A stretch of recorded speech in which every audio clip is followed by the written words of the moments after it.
Novo diretor executivo e reforços a caminho. Este é o atual cenário do Clube de Regatas Vasco da Gama. Marcelo Santana é o nome do profissional. Um profissional que inclusive ficou muito famoso após um período de destaque no Bahia. O responsável pela reconstrução do clube baiano entre os anos de 2014 e 2017. Chega com força, com moral e com muitas responsabilidades dentro do futebol do Vasco. Reestruturar algo que já está largado há anos e nem sequer no período de SAF deu jeito. Além disso também, além de falar sobre a situação de Marcelo Santana e trazer a vocês quem é esse diretor executivo, e já deixar bem claro, o meu ponto de vista sobre essa chegada é um nome de rompimento. Para quem acha, ao meu ver, que Pedrinho vai ter uma postura de permanecer sendo uma SAF vendida para um outro grande dono, eu acho que a chegada de Marcelo Santana traz uma outra configuração. Traz uma configuração de uma gestão que hoje é comandada por Pedrinho, que não se surpreendam se mantiver neste modelo que hoje está acontecendo, com a associação no comando da SAF, pois é um nome de muita autonomia no futebol, e um nome que se posicionou nestes últimos tempos, no período de venda do Bahia, indo contra a venda do clube baiano para o Grupo City. Mas calma que a gente vai trazer isso e falar também, é claro, sobre reforços, que é a última informação, e vamos trazer aqui, é claro, agora, neste Acorda Vascão, é que muitos nomes estão sendo oferecidos ao Vasco, e o Vasco analisa aí no mercado quais são as possibilidades que tem em mãos para trazer nessa próxima janela de transferências que abrirá agora nesse próximo dia 10 de julho. Então, ou seja, né, logo pelo início você já teve a total noção que é um Acorda Vascão muito movimentado, muito agitado, com muitas novidades e muita informação para todos vocês. Porém, é claro, antes de começar aqui o vídeo, antes de deixar todos muito bem informados sobre o nosso Cruz Maltino, como sempre faço aqui no canal, quero dar as boas-vindas a todos vocês que estão chegando aqui pela primeira vez. Para quem ainda não me conhece, muito prazer. Eu sou o Lucas e você está no canal do Gigante Vasco, o canal do torcedor vascaíno. Estamos aí com 133 mil inscritos no nosso canal e na meta de chegar aos 134 mil já nesses próximos dias. Então conta exatamente com você que está aí do outro lado. Você que curte o nosso canal, você que nos acompanha, você que gosta do nosso conteúdo, porém que ainda não é um inscrito, essa é a hora de se inscrever. Caso não saiba, te aviso também, nós estamos aqui todos os dias, 3 vezes por dia. Temos esse aqui, ó, que é o Acorda Vascão, que sai sempre às 7 horas da manhã. Fala Gigante, que sai pela parte da tarde. Boa Noite Gigante, que sai pela parte da noite. Inclusive, amigo torcedor, é o seguinte, este vídeo aqui, que é o Acorda Vascão, ele sai em um horário sempre que é o das 7 horas da manhã.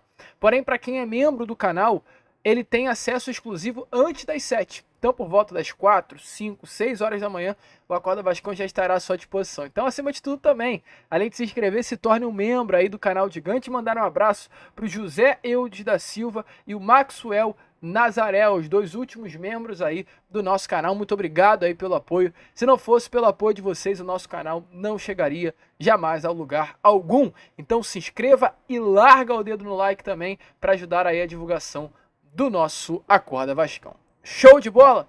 Vambora então, né? Sem muita enrolação, fala logo de Vasco.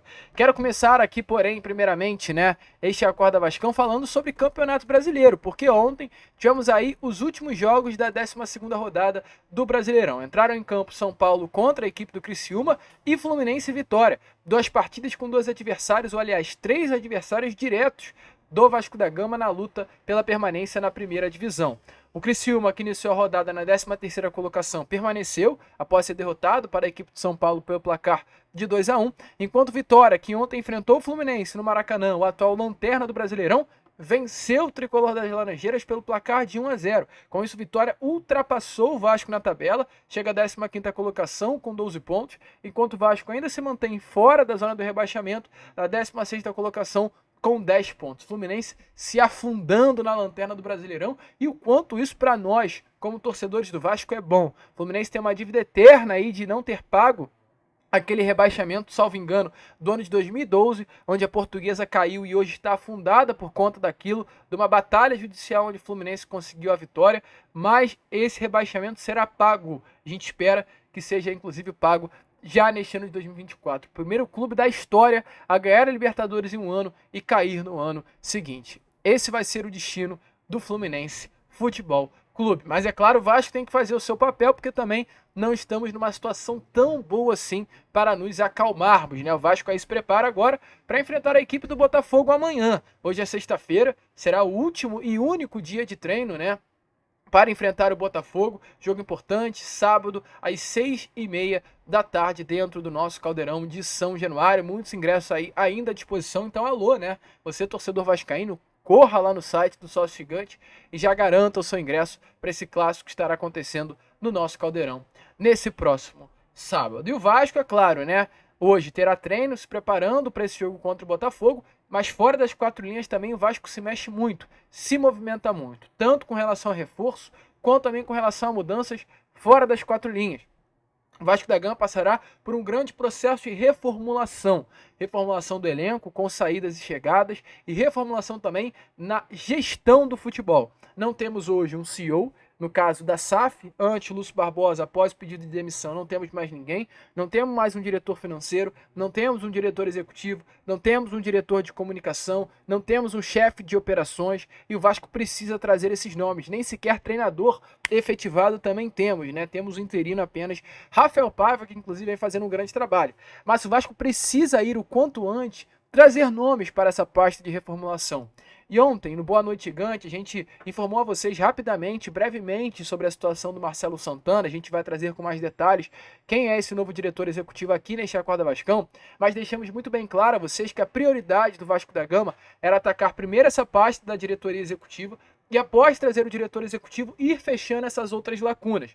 E essa primeira lacuna foi fechada. O diretor executivo está definido. Será de fato ele, Marcelo Santana. Um diretor executivo que se destacou muito sendo o presidente do Bahia entre os anos de 2015 e 2017. Liderou o Bahia durante todo esse triênio. Um presidente que à época era o mais jovem dentre todos os clubes da Série A e B do Campeonato Brasileiro, com apenas 33 anos de idade, que fez assim um trabalho excepcional no Bahia, tá? Durante os anos de 2015 e 2016, ele conquistou o Campeonato Baiano em 16, conquistou a Copa do Nordeste em 2017 e, além disso, conquistou acesso à Série A do Campeonato Brasileiro durante o seu mandato. Não foi apenas isso. Marcelo Santana também fez várias coisas dentro do departamento de futebol do clube baiano, um profissional, né, um presidente que manteve todos os salários em dias durante o período que esteve à frente do clube, Esporte Clube Bahia, inclusive, né? Profissional também que reformulou toda uma estrutura do Bahia como clube, né? Recuperou patrimônios que o Bahia já não tinha mais durante o período em que Marcelo Santana chegou à presidência do clube. Então, assim, foi realmente um nome de destaque. Se a gente vê o Bahia nessa situação forte dentro do Campeonato Brasileiro, colocado novamente como um clube que disputa, que compete, que vence, um clube grande novamente, foi muito por conta do trabalho lá atrás do Marcelo Santana. Para quem não conhece, é um baiano de Salvador, formado em comunicação social pela UFBA, que é a Universidade Federal da Bahia. Estudou, além da UFBA, também na Universidade de Santiago de Compostela, na Espanha. Tem MBA em Marketing e Branding. Também fez um curso de gestão técnico do futebol ao lado do próprio Felipe Maestro, que hoje é o diretor técnico, e talvez daí, né, tenha surgido essa grande amizade entre ele, Marcelo, e a diretoria, o grupo, né, de gestores hoje do futebol Cruz Maltino. Marcelo Santana estava, nesse momento, inclusive ainda tem vínculo, né, como diretor executivo do América de Natal. Ele foi presidente do Bahia até o final de 2017, passou um período longe do futebol e nesse ano ele voltou ao futebol como diretor executivo à frente do América de Natal. Surgiu essa grande oportunidade do Vasco, é claro, uma oportunidade irrecusável para o Marcelo Santana. Ele vinha muito bem, tá? Só para dar informação a você, no América de Natal, conquistou o Campeonato Potiguar, que é o campeonato, né, do regional ali, tanto turno quanto retorno. Então vinha fazendo uma campanha de grande destaque, levou para o América de Natal até o Paixão, que era um jogador aqui revelado na base do Vasco da Gama, e chega aí com muita moral. O próprio Marcelo Santana, há algum tempo atrás, ele gravou um videozinho falando um pouquinho sobre essa passagem dele lá no Bahia. A gente faz questão agora de trazer a vocês, para que você, como torcedor vascaíno, possa entender, conhecer quem é esse novo diretor executivo do Vasco da Gama. Eu sou o primeiro presidente. E aproveitar. Eu sou o primeiro presidente da era democrática do Esporte Clube Bahia para um mandato regular de 3 anos. Então o Bahia não tinha nenhum patrimônio no seu nome. A gente recuperou o Fazendão, a cidade tricolor, o terreno do Jardim das Margaridas. A gente pagou durante os 3 anos 100% dos salários rigorosamente em dia, os encargos também. Recuperamos a credibilidade do Bahia, o orgulho do funcionário em vestir a camisa da associação, com certidões negativas de débitos estadual, municipal, federal. Na parte esportiva, a gente foi campeão baiano de 2015, subimos a Série A em 2016, fomos campeões do Nordeste em 2017, ano que também fizemos a maior pontuação do Bahia na história dos pontos corridos, com 50 pontos, disputando uma vaga na Libertadores até a última rodada. Então, meu amigo torcedor, como vocês viram aí, tiveram um conhecimento, né, um pouco maior sobre esse novo nome. O nome, volto a repetir, chega com muita moral e será entregue a ele a chave do futebol. É claro, com o presidente Pedrinho acima, de olho, ali perto, né, realmente vendo de perto a situação e as transformações que serão feitas, mas será entregue a ele, enfim, toda a chave do departamento de futebol do Vasco. Ele vai passar, no caso o Vasco da Gama, terá o Marcelo Santana como responsável por transformar muitas áreas, como o departamento de scout, que é algo muito criticado pelo torcedor vascaíno há muito tempo, um departamento de scout ruim hoje, que é o do nosso Vasco da Gama. Além disso, também terá que reformular a área de tecnologia do Vasco, a estrutura física do CT Moacir Barbosa, e além disso também o presidente Pedrinho conta com Marcelo Santana, principalmente pelo conhecimento que ele tem para executar todo esse planejado, por saber que ele já conseguiu realizar algo semelhante do Bahia. Volto a repetir, vocês viram no vídeo aí agora de apresentação do Marcelo Santana. Foi um nome que tirou o Bahia da lama. Marcelo Santana fez algo impressionante, né? Uma reorganização administrativa e financeira no Bahia, pouco vista no futebol nacional e assim, pouquíssima vista principalmente no futebol nordestino. Se o Bahia hoje é um clube de credibilidade, se o Bahia hoje é um clube forte, volto a repetir para vocês entenderem isso. Foi muito pelo trabalho do Bahia. É um nome, no Bahia, né, perdão. É um nome assim que no Bahia é tratado com muito carinho, muito cuidado, muito admirado, inclusive, é Marcelo Santana no tricolor baiano. Mas nesses últimos tempos, o nome do Marcelo Santana internamente passou por muito problema. Por quê, meu amigo torcedor? Por que o nome do Marcelo Santana internamente no Bahia não caiu muito bem? Por conta da postura do Marcelo Santana com relação à SAF do Bahia. Marcelo Santana foi um nome que se manifestou durante todo esse processo de SAF contrário à venda para o Grupo City, que hoje é o administrador, é o dono, né, da SAF do Bahia, tem 90% inclusive da sociedade anônima do futebol do clube baiano. E o Marcelo Santana sempre se manifestou de uma forma contrária, deixando muito bem clara a necessidade de uma lisura no processo e, acima de tudo, uma necessidade de entender qual seria a postura do Vasco da Gama, não, a postura do Bahia dentro de uma SAF. O Bahia tem 10% da SAF, esse é o questionamento do Marcelo e a gente traz aqui a vocês. Porém, qual é o trabalho do Bahia associativo? O que o Bahia tem que fazer? Então, as críticas do Marcelo evidenciam mais do que nunca que, além de não ser alguém favorável à SAF, é alguém que tem uma postura muito de administrar, de cuidar das coisas. E essa postura, ao meu ver, mostra mais do que nunca que se vocês acham que o Pedrinho vem para o Vasco na postura de vender a SAF Cruz Maltina para um outro administrador, amigo, sinceramente, trazendo o Marcelo Santana eu acho muito difícil. Ao meu ver, o Marcelo Santana dentro do Vasco passará por uma postura de resgate do Vasco da Gama, não como SAF, mas como um modelo associativo que tem apenas a SAF como departamento de separação da associação e do futebol. Mas sem muita enrolação, né? Não adianta a gente ficar enrolando aqui.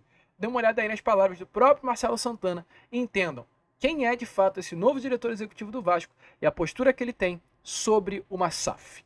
E lembrem, tragam essa postura para o atual momento do Vasco da Gama. Acho que alguém tinha que dar satisfação à torcida do Bahia. A diretoria executiva deveria ter falado. É um ponto. Por que não falou? O presidente do Bahia é Guilherme Belintani. O Bahia não é SAF ainda. Tem já o registro jurídico, mas os ativos, até onde eu sei, não foram passados ainda para a SAF. Tem o advogado isso. Tem o vice-presidente Vitor Ferraz. Por que ninguém fala com o torcedor do Bahia? Eles aparecem no vestiário, inclusive, nos bastidores. E por que não fala com o torcedor? Assim, o Bahia é sócio da SAF, com 10%. Ele não é um majoritário, mas ele é sócio. O Bahia, segundo consta, tem algumas responsabilidades contratuais a cumprir e a fiscalizar do investidor. Sim. Então o Bahia contratualmente, tem alguma voz. Quer ver outra crítica que eu faço ao processo de SAF?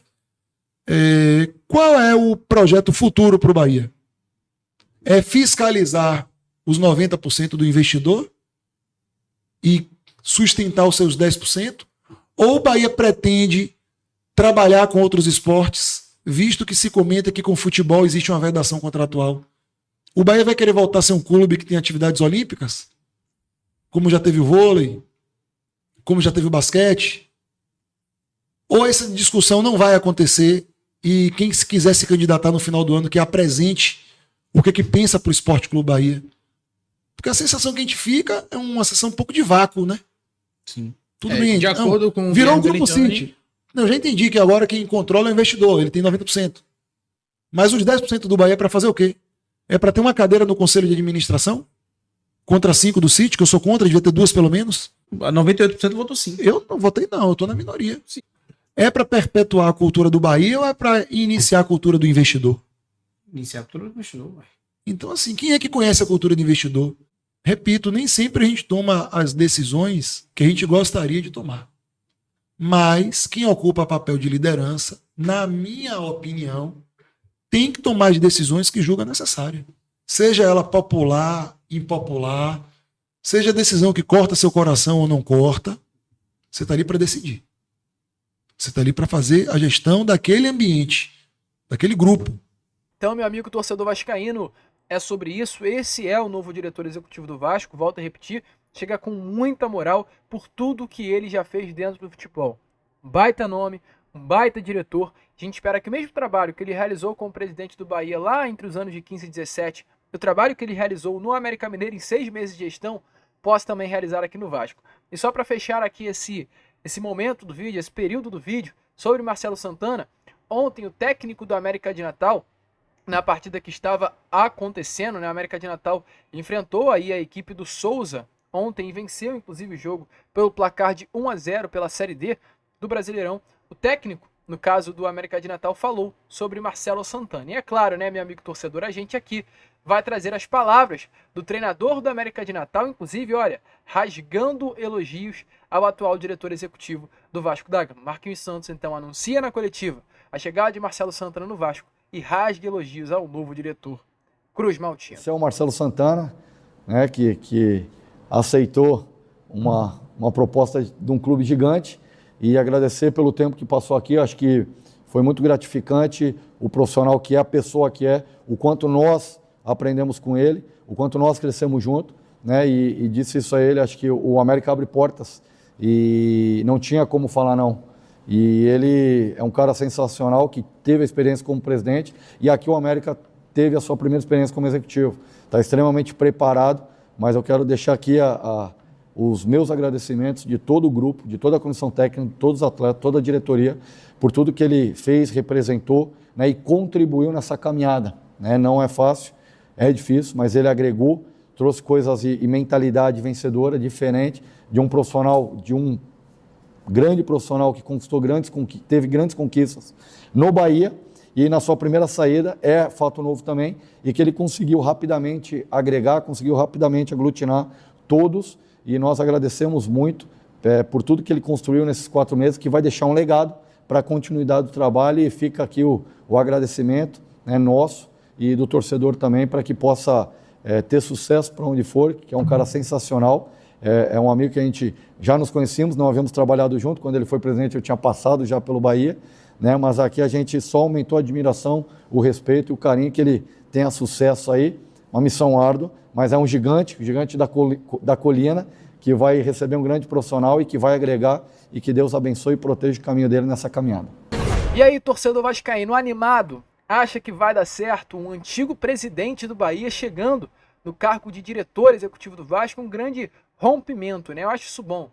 Mostra mais do que nunca a vontade, o desejo e a ambição de Pedrinho dentro do nosso Cruz Maltino, trazendo um nome como esse, o novo executivo do Vasco da Gama. E agora, né, esse novo executivo terá que ir ao mercado e vai ter em sua mão um leque de opções, até porque a gente trouxe a vocês ontem, né, Pedro Martins, ex-diretor executivo do Vasco da Gama, deixou muitos jogadores separados e já entregues na mão de Pedrinho e Felipe durante esse processo de transição que aconteceu, da saída de Pedro para a chegada do próximo profissional. E os jogadores hoje que estão nas mãos da diretoria do Vasco são separados em 3 níveis diferentes. Lembra que a gente trouxe?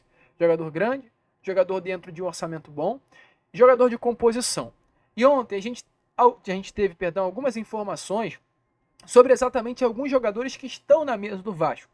Eu quero trazer 3 nomes a vocês. O Vasco vai vir pesado nessa janela de transferências. 4 nomes já estão confirmados. Felipe Coutinho, cria da base. Souza, cria da base. Alex Teixeira estará de volta, mais um cria da base. E temos também o Emerson Rodrigues, atacante, ponta direita, colombiano, que vestiu a camisa do Milionários da Colômbia, tem passagem por Inter Miami e também já está acertado com empréstimo até o meio do ano que vem. Porém, mais nomes virão. A gente até deixou muito bem claro que o Vasco vai investir em todas as posições. Ataque, meia, defesa. A única posição, o único reforço que não chegará vai ser para a posição de goleiro. De resto, torcedor, vai vir tudo quanto é jogador. E nomes vão sendo oferecidos. O mercado, entendendo que o Vasco vai contratar, oferece diferentes nomes para o Vasco. Ontem a gente tem a informação de um baita de um meio-campo, que no caso é o Roberto Maximiliano Pereira, argentino hoje, de uma idade mais avançada, 33 anos de idade, que vestiu a camisa da Udinese nessas últimas 4 temporadas. Roberto Pereira é um cria das categorias de base do River Plate, iniciou a sua carreira no clube argentino, após destaque foi para a Udinese. Da Udinese tem uma passagem no Juventus da Itália, um dos maiores clubes hoje, né, do futebol italiano. Passou também pelo Watford do futebol inglês, ficou 4 temporadas na Premier League e voltou à Udinese na temporada de 2020. É um atacante, assim, ao meio-campo, de muitos gols, muito participativo. Nessa, inclusive, última temporada com a camisa da Udinese, em 27 partidas foram 4 gols e 3 assistências. Jogador de muita qualidade, que gosta de atuar exatamente nesse setor do campo, né? O setor ali de meio, um jogador que consegue atuar também pelo lado direito do campo. Um jogador, assim, que tem o seu contrato sendo encerrado agora, no meio do ano, e é um baita de um facilitador, ou seja, viria livre no mercado. E é um atleta que interessa internamente, até por ser muito polivalente. Ele, ao mesmo tempo que atua como meia central, ele consegue atuar como um segundo volante, consegue atuar como meia direita. É um nome que se interessa ao Vasco, só que há um grande problema. O clube está analisando a possibilidade de uma investida de jogador, mas está um pouco recuado por conta dos altos valores salariais. É um jogador de renome internacional, um jogador de renome europeu e tem um alto salário. Então é exatamente por isso que o Vasco ainda não avançou, mas está na mesa. O nome que interessa, o Vasco vai analisar isso muito provavelmente juntamente ao novo diretor executivo Marcelo Santana. Mas é um dos vários nomes, tá, que estão na mesa. Outro nome, por exemplo, é Javier Nicolás Valerro. Para quem não conhece, é um atacante que nesse momento veste a camisa do Talleres de Córdoba da Argentina, uma das grandes promessas aí do futebol argentino, esteve inclusive no Sul-Americano Sub-20 que ocorreu no ano passado. Um atleta que, de acordo lá com os nossos grandes amigos do canal na torcida vascaínos, do Léo Lacerda, trouxe a informação que foi também um jogador oferecido ao Vasco nos últimos dias por meio de intermediários. Além do Vasco, também foi oferecido a outros clubes, como o próprio Corinthians. O Corinthians até chegou a demonstrar interesse no primeiro momento, mas não avançou. O Vasco tem o nome na mesa, mas também não avançou em nenhuma conversa, mas está lá na mesa do Vasco da Gama, um atleta que iniciou a sua carreira no Independente da Argentina e hoje veste a camisa do Talleres de Córdoba, ponta esquerda, rápido, de qualidade, que está aí também na mesa do nosso Cruz Maltino. Mais um nome para fechar aqui essa lista, né? A última lista aí que a gente tem em mãos, Brian Rodrigues, no caso Paul Brian Rodrigues Bravo, uruguaio de 24 anos de idade, também atacante extremo, que atua tanto pelo lado direito quanto pelo lado esquerdo, 1,72 m, 67 kg, que hoje vai chegar a camisa do América do México. Jogador que iniciou a sua carreira no Peñarol, tem passagens pela seleção uruguaia, jogador de Copa América, jogador de Sul-Americano Sub-20, um atleta assim muito rodado, porém jovem, né, que já passou por Los Angeles, Almeria, no Campeonato Espanhol próprio, América do México, e tem bons números, 42 jogos, 7 gols e 4 assistências. Essa informação vem lá da imprensa uruguaia, de que foi um nome que nesse momento está aí realmente na mira do Cruz Maltino, um nome que o Vasco se interessou, mas tem um peso contra a possibilidade de uma chegada desse atleta, que é a questão salarial e questão principalmente de investimento.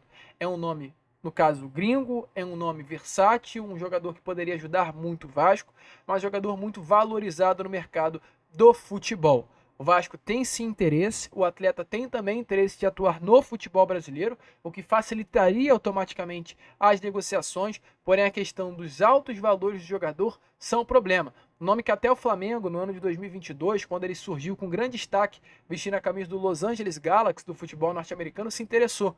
À época, o Los Angeles pedia algo em torno de 40 milhões de reais pela venda dos direitos econômicos do atleta. Acabou vendendo, né, ao América do México por um valor até inferior de 30 milhões de reais. E hoje na América do México ele consegue ainda se destacar, mas quer vir para o futebol brasileiro. É um nome, volto a repetir, está na mesa, mas o fato de necessitar de um investimento afasta ele do Vasco da Gama. Contudo, torcedor, são muitos nomes, muitos interesses, muitas possibilidades, e o resumo de tudo isso é: o Vasco virá forte nessa janela de transferências. O mercado, sabendo disso, vem oferecendo muitos nomes na mesa da diretoria Cruz Maltina. Gostou dos nomes apresentados? Deixa aí a sua opinião nos comentários. A gente vai ficando por aqui. Esse foi o Acorda Vascão, apenas o primeiro vídeo, né, desta sexta-feira, uma sexta-feira que promete muito para todos nós, torcedores vascaínos. Voltaremos no Fala Gigante, voltaremos também no Boa Noite Gigante, com toda certeza, todos os vídeos com muita informação. Então se inscrevam, compartilhem, ajudem aí o nosso crescimento. E como nós sempre falamos aqui, né, meu amigo, não saia sem nos ajudar. Vamos que vamos. E saudações vascaínas.